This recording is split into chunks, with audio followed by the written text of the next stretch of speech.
frame. We have been doing this for more than 2 months now. Do you like me out here like taking a victory lap, like I've accomplished something? To what end? What is this preening? A little unearned if you ask me. That's not cute. Okay. But, ooh, she's sweating already. Sit back here and just...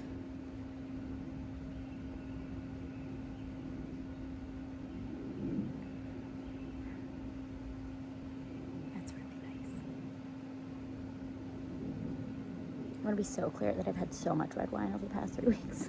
But this, as recommended by a friend, has slowly become my and Michael's, like, house wine.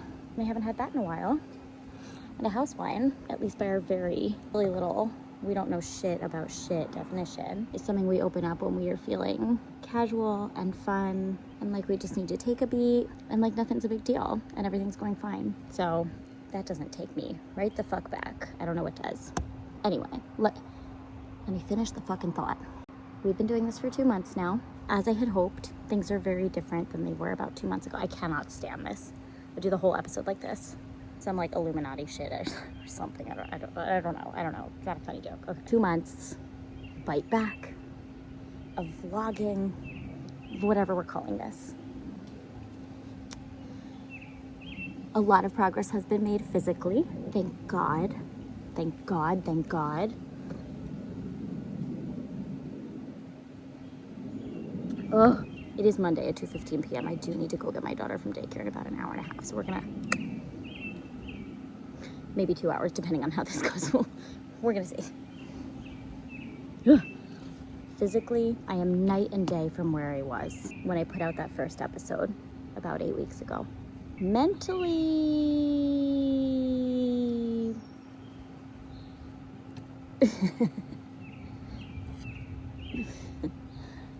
Mentally, I'm gonna call it like dusk to 6 a.m. That's about the transition we've made there. That does not mean things haven't gotten better. I wanted to chat a little bit about what is going well, what isn't, tell you what I'm thinking about this, which again, nobody cares for, and check something off the list. One of the most important things, my health, I guess. I'd like to be cute, but I do want to make eye contact so you know it's real. I'm doing pretty well. All things considered, I'm doing pretty well. If you're a person who knows me in my real life, you'll know it's remarkable, astounding even, that I would say such a thing out loud. The superstition of saying words like that is so deeply held in my Ashkenazi soul that I don't say shit about shit, lest something happen, because so many things already happened, because I'm scared of what will happen, despite the fact that my favorite psychiatrist used to tell me, there is no almighty force keeping track that because I said I'm doing okay, it's time to smite me. But it's true. 10 months ago, my intestine exploded. I became septic. I almost died. I lived in a hospital for a quarter of a calendar year. I was away from my tiny daughter. Ramifications of that are still weighing on me, on my family. I came home. I was still not well. I got laid off.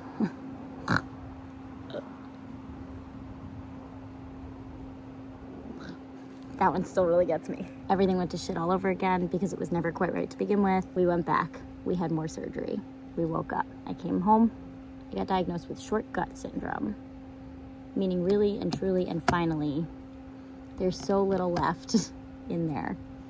After 25 years of hacking away at it periodically, that I officially had to change my life in a really serious way. You can't really regrow your intestine. You can regrow the little villi that absorb your nutrients and push it along. It's a fun fact. But,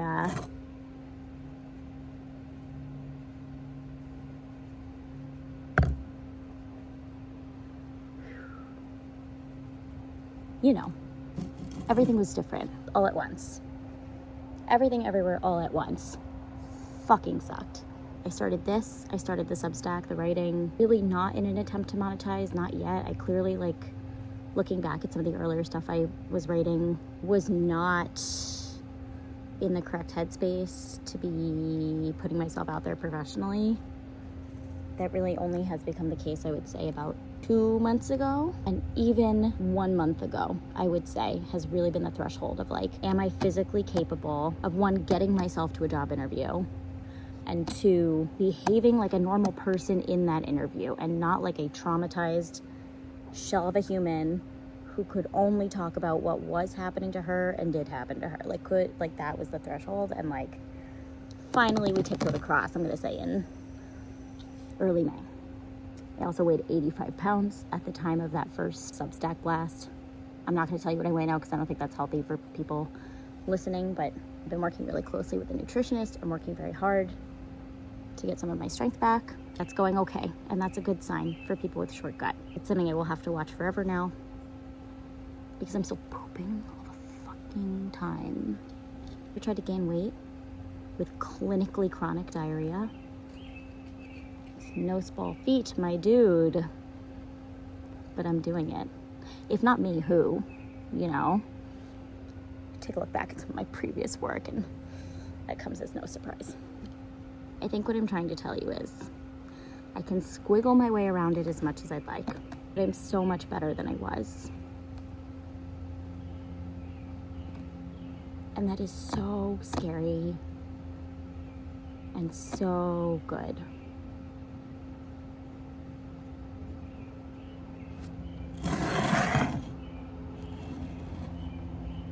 Do you want me to do something really annoying?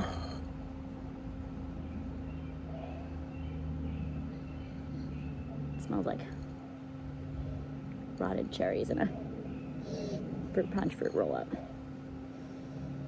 Like if you smashed him up Lucille Ball style and left him out in the sun for a while, and I chilled it past where you're meant to chill it to, and it's so good. So good. Mentally. Again, I have been writing, found that to be really helpful. If you are newer here or someone who knows me from theme park days, I did used to write professionally. That used to be my job, and I was quite good at it. I wrote a stupid little book, wrote all the time for Cosmo, mostly in the vein of like women's interest, and wouldn't you know it, I always skewed toward food and chronic illness and how those two things impacted women. Cute. Every time I sit out here, the loudest possible form of transportation just goes right on by my head. The universe's way of begging me to get a fucking microphone. I won't do it. I won't do it. The generator. Yeah, what I'm trying to tell you is I'm really enjoying writing again. It turns out... Hi.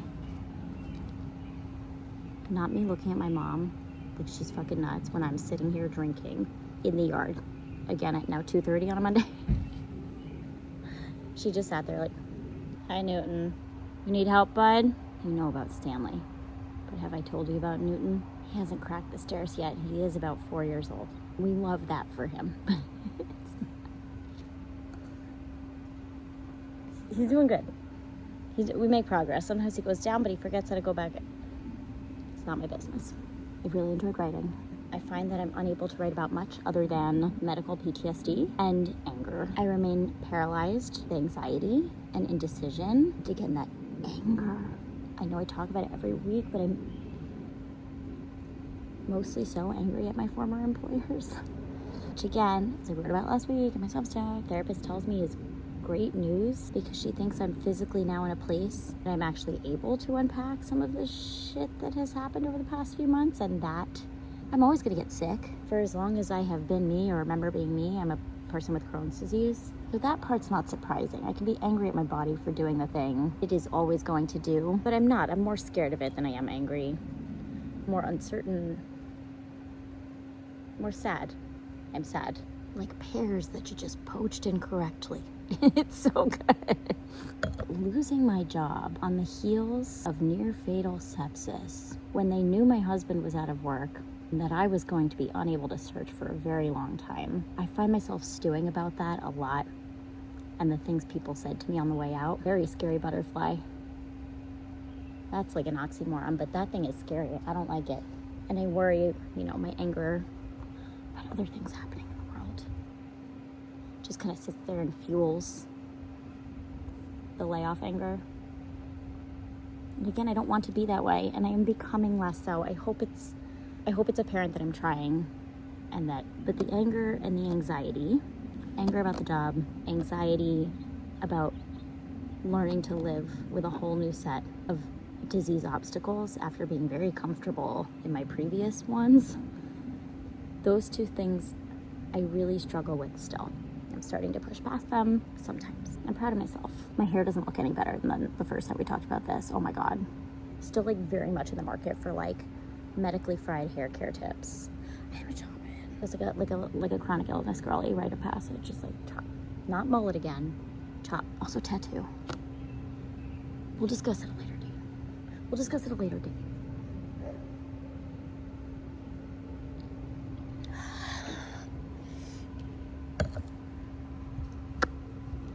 Like olive oil as well, a salty kind. All right, we did physical, we did mental. We kind of did professional, but not really. I have some fun ideas for the coming weeks, and it's important to me that I keep this consistent as I'm learning and growing, because I am feeling so much more comfortable in the edit. Did you see that I learned how to overlay just like commercially licensed music over my illegible words? Huge. Huge. How far we've come. I'm sweating.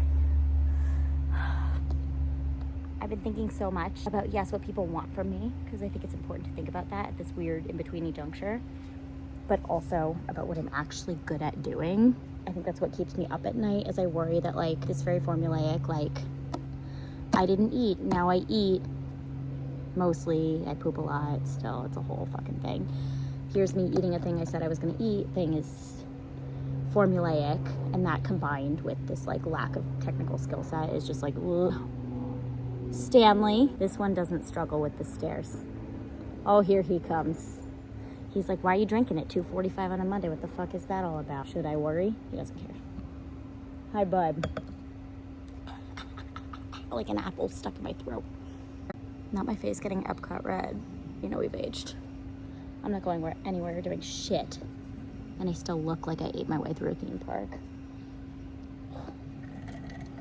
My fluorescent white dog just sat exactly where I spilled red wine. My fluorescent white dog just... My fluorescent white dog just sat exactly where I spilled my red wine. Then he's gonna go sleep on my grayish bed. I finally decided what I love to do is eat food and describe it to other people so that they can go eat it themselves. This is kind of at odds with my current pooping all the time situation and the fact that I'm bad at this. Oh yeah, that dog is burgundy red. It does look like he's menstruating.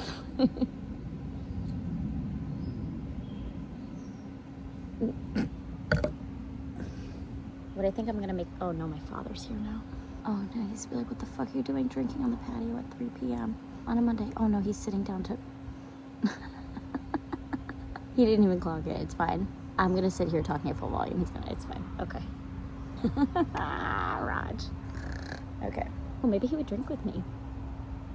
No, that would have been Liz, and she's off now. I think while we're still continuing to exist in the in-between, I'm gonna try my own little food tours. Again, just like climbing Cringe Mountain step by step. But I don't know why I shouldn't try and find the best pizza in North Central Jersey and tell you about it, or go ahead and compare different supermarket sheet cakes. There's no reason for me not... Ooh. There's too much fucking nature here. I belong in a metropolis.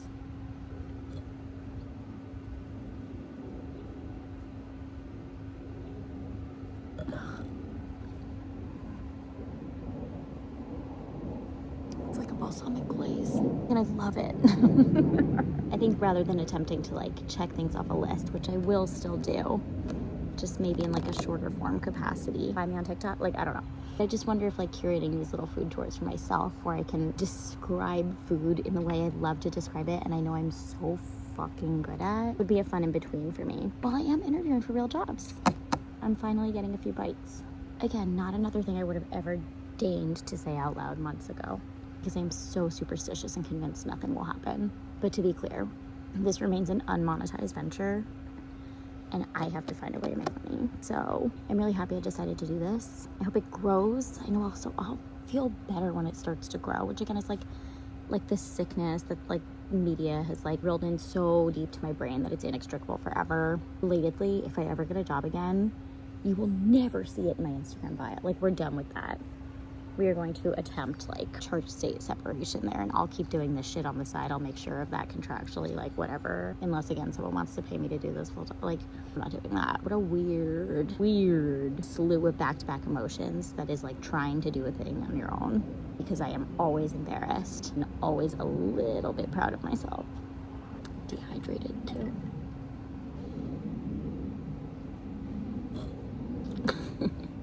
So mostly, like, I just have this idea in my head that I have this idea in my head that I can be successful. But that I simply have not cracked it yet. And I want that for me, and I feel as though I deserve it, mostly.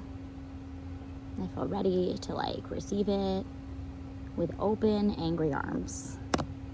Because I just have a feeling that I can work at it and work at it and work at it, and I'm still just going to be angry for a minute. But that's okay. I feel like I'm entitled to that too. Anyway.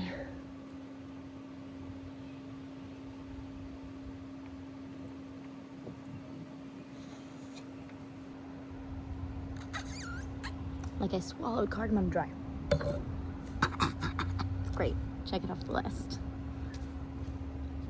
Just wanted to say thank you. The continued 40 people with IBS who want to bear with me as I figure this out. Feel it. I feel that support, and it's so nice amidst the anger. It is so fucking lovely and nice. You know, I have such a stupid skill set in this life.